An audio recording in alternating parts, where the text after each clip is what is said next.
Hi friends, welcome back to our channel. 7ാം ക്ലാസ്സിലെ social സയൻസിൻ്റെ ഓണം എക്സാമുമായി ബന്ധപ്പെട്ടുകൊണ്ടുള്ള മോഡൽ ക്വസ്റ്റ്യൻ പേപ്പറിലേക്ക് എല്ലാ കൂട്ടുകാർക്കും സ്വാഗതം.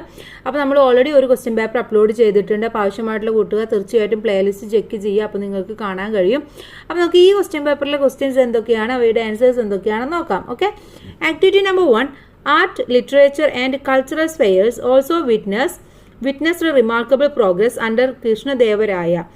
അഥവാ ആർട്ടും ലിറ്ററേച്ചറും കൾച്ചറും ഒക്കെ എന്താണ്, കൃഷ്ണദേവരായരുടെ വളർച്ചയ്ക്ക് ഏറ്റവും വലിയൊരു റിമാർക്കബിൾ തന്നെയായിരുന്നു എന്നാണ് പറയുന്നത്. A, write a short note on the cultural progress during the Vijayanagara period. Vijayanagara പീരീഡിൻ്റെ കൾച്ചറൽ പ്രോഗ്രസിനെ കുറിച്ചിട്ട് ഒരു ചെറിയ കുറിപ്പ് തയ്യാറാക്കാനാണ് പറഞ്ഞിട്ടുള്ളത്. അപ്പോൾ എന്തൊക്കെ കാര്യങ്ങൾ നമുക്ക് എഴുതാൻ പറ്റും? The Vijayanagara was founded in 1336 by the brothers Hariharan and Bukka. Krishnadevaraya was the most famous ruler of the powerful and wealthy kingdom of Vijayanagara. Nayagas and Amara Nayagas played an important role in the administration of Vijayanagara. Polygamy, sati and child marriage prevailed in society.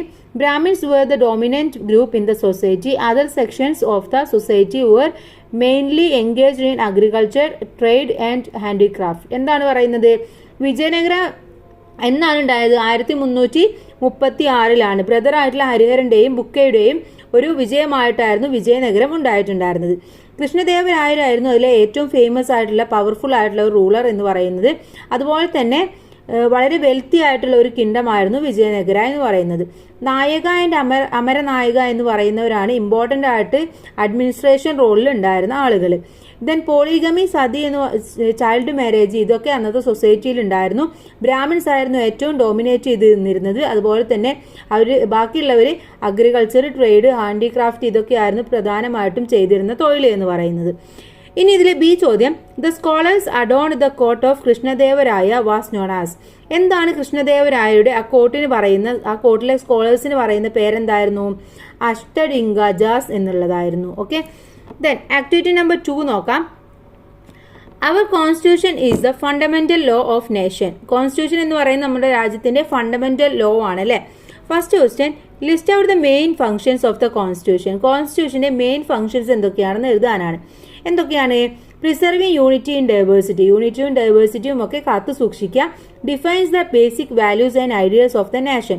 നമ്മുടെ രാജ്യത്തിന്റെ ideals വാല്യൂസും അതുപോലെ തന്നെ വാല്യൂസും അതൊക്കെ സംരക്ഷിക്കുക. Establishes the rights and duties of citizens. എല്ലാ സിറ്റിസൺസിന്റെയും റൈറ്റ്സും ഡ്യൂട്ടീസും ഒക്കെ എസ്റ്റാബ്ലിഷ് ചെയ്യുക. Then ensures that all administrative system of the country function according to the constitution. Constitution പ്രകാരമായിരിക്കണം എല്ലാ ഫംഗ്ഷൻസും നടക്കേണ്ടത്. അതിനൊക്കെ ഒന്ന് അഡ്മിനിസ്ട്രേറ്റ് ചെയ്യുക എന്നുള്ളതും കോൺസ്റ്റിറ്റ്യൂഷന്റെ ഒരു ഫംഗ്ഷനാണ്. ദെൻ ഇതിലെ ബി ചോദ്യം, which group who is known as the architect of Indian constitution. ആരെയാണ് നമ്മൾ ഇന്ത്യൻ കോൺസ്റ്റിറ്റ്യൂഷന്റെ ആർക്കിടെക്ട് എന്ന് പറയുന്നത്? ആരാണ്? ഡോക്ടർ BR അംബേദ്കർ ആണ്.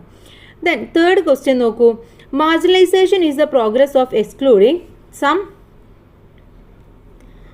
some groups from the place where they deserve equal consideration. Equal consideration കിട്ടേണ്ട പ്ലേസിൽ നിന്നും ചില ഗ്രൂപ്പുകളെ നമ്മൾ മാറ്റി നിർത്തപ്പെട്ടിട്ടുണ്ട്. അതാണ് മാർജിനലൈസേഷൻ എന്ന് പറയുന്നത്. A question, list out the reason of the marginalisation in society. സൊസൈറ്റിയിൽ ഇത്തരത്തിലൊരു മാർജിനലൈസേഷൻ ഉണ്ടാവാനുള്ള റീസൺസ് എന്തൊക്കെയാണ്? പ്രധാനമായിട്ടും നാച്ചുറൽ ഡിസാസ്റ്റർ, മൈഗ്രേഷന്, അതുപോലെ തന്നെ കോസ്റ്റ്, ഫ്ലഡ് ആൻഡ് സീസർഗ്, ഇത്രയുമാണ് പ്രധാനപ്പെട്ട കാരണങ്ങൾ എന്ന് പറയുന്നത്. ഓക്കെ, ഇനി ഇതിലെ ബി ചോദ്യം നോക്കൂ. Which group were marginalised and discriminated in society. സൊസൈറ്റിയിൽ ഇത്തരത്തിൽ മാർജിനലൈസേഷൻ, ഡിസ്ക്രിമിനേഷൻ ഒക്കെ നേരിടേണ്ടി വരുന്ന ഗ്രൂപ്പ്സ് ആരൊക്കെയാണ്? Woman, transgenders, Dalits, tribals, minorities, poverty stricken people, refugees, differently abled persons, ex military etcetera. ഇവരൊക്കെയായിരുന്നു പ്രധാനമായിട്ടും ഇത് ഫേസ് ചെയ്യേണ്ടി വരുന്ന ആളുകൾ. Then fourth activity, the ideas and activities that arise out of bhakti are known as bhakti movement. ഐഡിയാസും ആക്ടിവിറ്റീസും ഒക്കെ ഉണർന്നു വന്നിരുന്ന ഒന്നാണ് ഭക്തി എന്ന് പറയുന്നത്. അതിനെയാണ് നമ്മൾ ഭക്തി മൂവ്മെന്റ് എന്ന് പറയുന്നത് അല്ലേ. Then write a note on the significant role of women in the growth of Bhakti movement. Bhakti മൂവ്മെന്റിൽ സ്ത്രീകൾക്ക് ഉണ്ടായിരുന്ന റോൾ എന്തൊക്കെയാണെന്ന് എഴുതാനാണ് പറഞ്ഞിട്ടുള്ളത്. എന്തൊക്കെയായിരുന്നു? നമ്മൾ ഒരുപാട് ആളുകളുടെ പേരൊക്കെ പഠിച്ചിട്ടുണ്ട് അല്ലേ. With the advent of Bhakti movement, many women took to composing and singing hymns and songs to worship the deity of their choices. എന്താണ്, ഒരുപാട് സ്ത്രീകൾ ഭക്തി കൊണ്ട് അവർക്ക് ഇഷ്ടപ്പെട്ട ആരെയാണോ, ഇഷ്ടപ്പെട്ട ദേവന് ആരാണോ അതിനനുസരിച്ച് അവരെ വർഷിപ്പ് ചെയ്തുകൊണ്ട് സോങ്ങും അതുപോലെ തന്നെ കാര്യങ്ങളൊക്കെ ചെല്ലാൻ വേണ്ടി തുടങ്ങി. Meerabai was A Rajput princess who lived in Chittoor, Rajasthan, gave up all worldly comfort and immersed herself in devotion to Krishna. അതുപോലെ തന്നെ നമ്മുടെ പ്രധാനപ്പെട്ട മീരാബായി എന്ന് പറയുന്നത് അതാരാണ്, രാജ്പുട്ടിലെ പ്രിൻസ് ആയിരുന്നു. അവർ താമസിച്ചിരുന്നത് രാജസ്ഥാനിലെ ചിറ്റൂരായിരുന്നു. അവർക്ക് കൃഷ്ണദേവന്റെ ഒരു ഡിവോഷണൽ സോങ് അവർ ഉണ്ടാക്കുകയും അത് ലോകത്തെല്ലായിടത്തും എന്താ പറയുക, അവരുടെ കംഫർട്ട് സോണിൽ നിന്നുകൊണ്ട് എല്ലായിടത്തേക്കും പ്രചരിപ്പിക്കാനും അവർ ഇറങ്ങിയിരുന്നു. Krishna bhajans composed by Meerabai are very popular. അവർ കമ്പോസ് ചെയ്തിട്ടുള്ള ഒന്നാണ് കൃഷ്ണ ഭജനാസ് എന്ന് പറയുന്നത്. The next one, Karaikal Ammaiyar and Andal were famous devout poetess from Tamil Nadu. ഇവർ രണ്ടുപേരും നമ്മുടെ തമിഴ്നാട്ടിലെ ഫേമസ് ആയിട്ടുള്ള 2 കവിയത്രികളായിരുന്നു. Then Akka Mahadevi was a prominent figure in the Virashaiva movement. Virashaiva മൂവ്മെന്റിലെ ഏറ്റവും ഇമ്പോർട്ടന്റ് ആയിട്ടുള്ള ഒരാളായിരുന്നു അക്ക മഹാദേവി എന്ന് പറയുന്നത്. She led discussion against the social and spiritual oppression the woman faced in those days.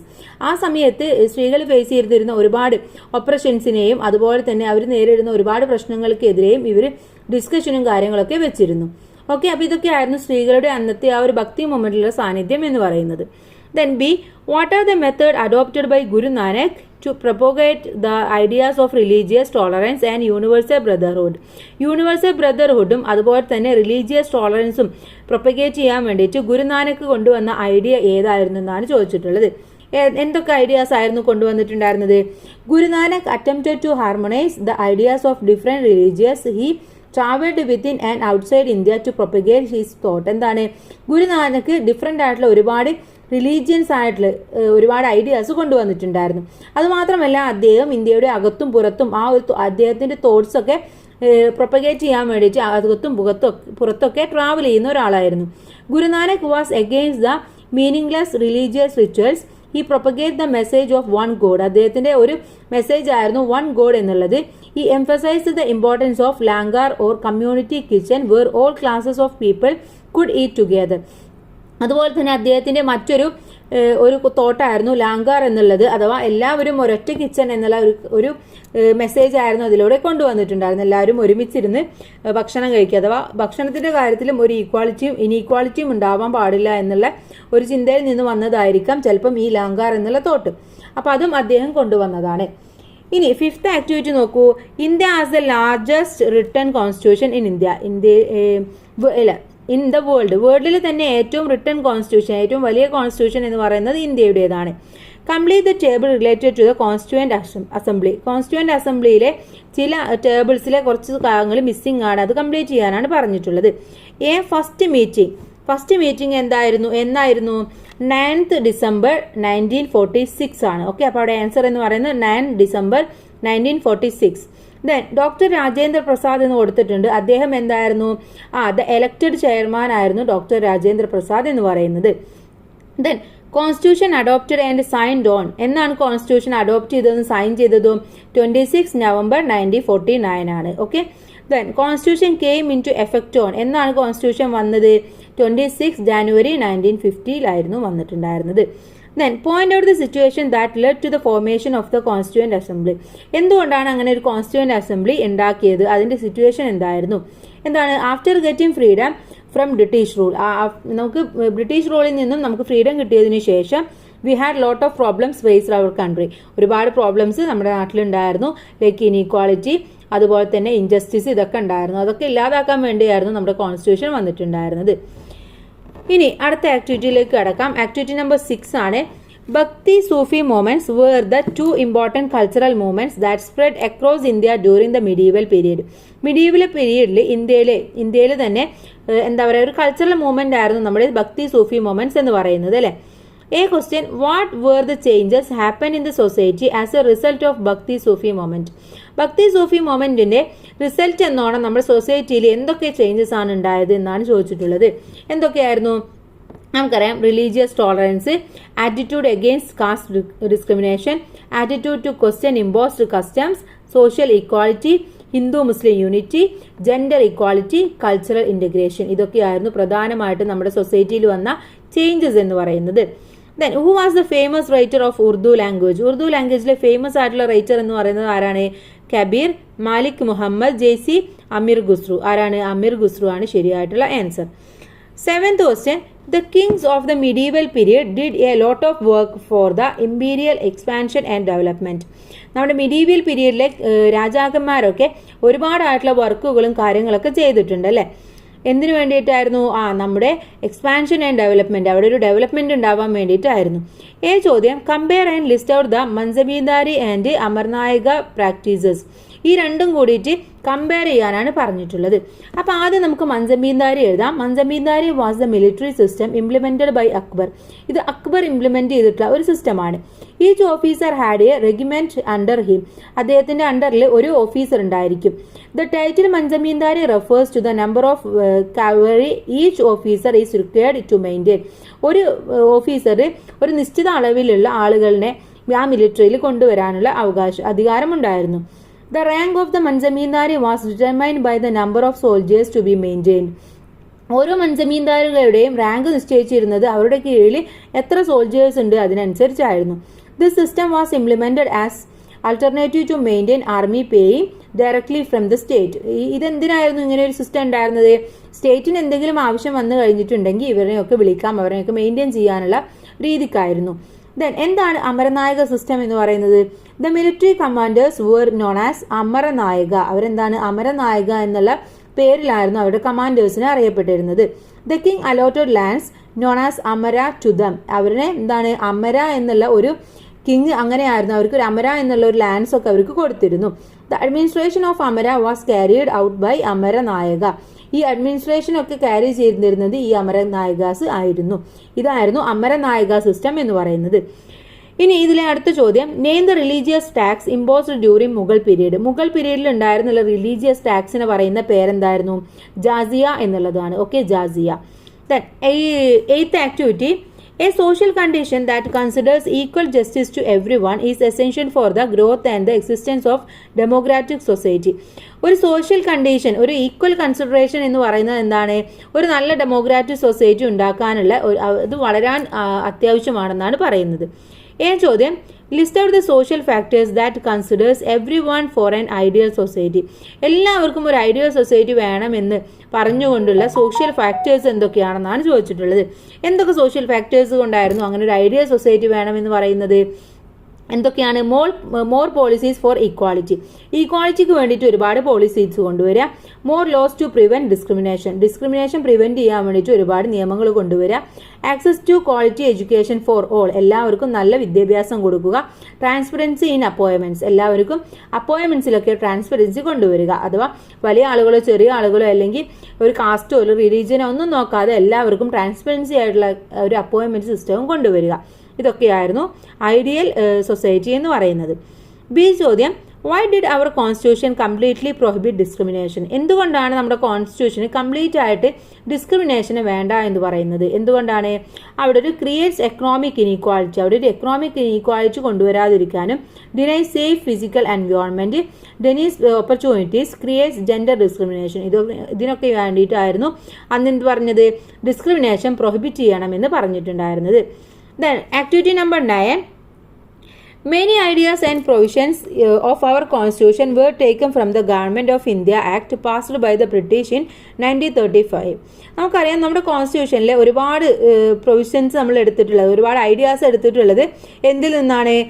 India ആക്റ്റിൽ നിന്നാണ്. ബ്രിട്ടീഷിൻ്റെ ഇന്ത്യ ആക്ട് 1935 പാസ്സാക്കിയ ആ ആക്റ്റിൽ നിന്നാണെന്ന് നമ്മൾ പഠിച്ചിട്ടുണ്ട്. Then a question, list out the features of the Government of India Act 1935. ആ ആക്റ്റിലെ കുറച്ച് features എന്തൊക്കെയാണെന്നാണ് പറയാൻ. എന്തൊക്കെയായിരുന്നു?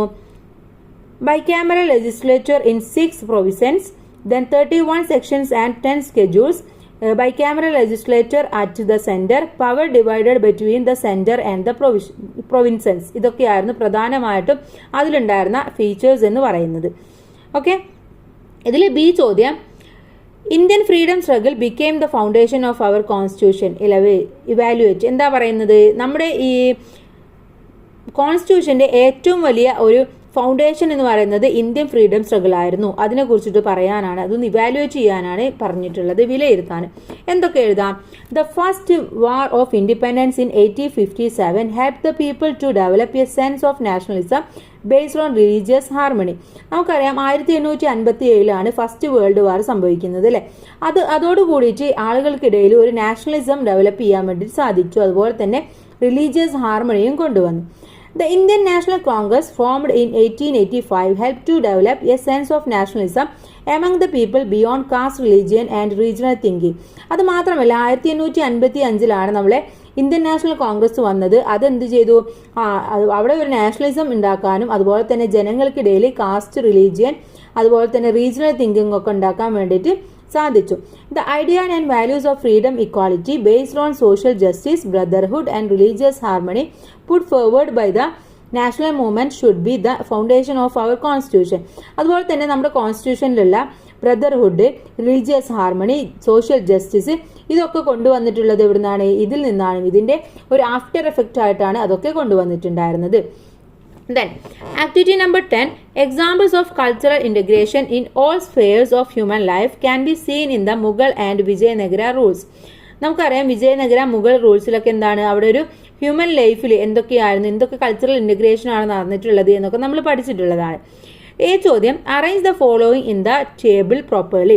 താഴെ നമുക്കൊരു ടേബിൾ തന്നിട്ടുണ്ട്, അത് കറക്റ്റായിട്ട് അറേഞ്ച് ചെയ്യാനാണ് പറഞ്ഞിട്ടുള്ളത്. Dravidian style of sculpture, Hindustani music, Taj Mahal, വിത്തലസ്വാമി temple, ഇത്രയുമാണ് തന്നിട്ടുള്ളത്. ഇതിൽ ഏതൊക്കെയാണ് മുഗൾ റൂളിൽ, ഏതൊക്കെയാണ് വിജയനഗര റൂളിൽ എന്നാണ് ചോദിച്ചത്. ഇവിടെ മുഗൾ റൂളിലുള്ളത് ഹിന്ദുസ്ഥാനി മ്യൂസിക്കും അതുപോലെ തന്നെ താജ്മഹലുമാണ്. വിജയനഗര റൂളിലുള്ളത് ദ്രാവിഡിയൻ സ്റ്റൈൽ ഓഫ് സ്കൾപ്ചറും വിത്താല സ്വാമി ടെമ്പിളുമാണ് ഉള്ളത്. ഓക്കെ.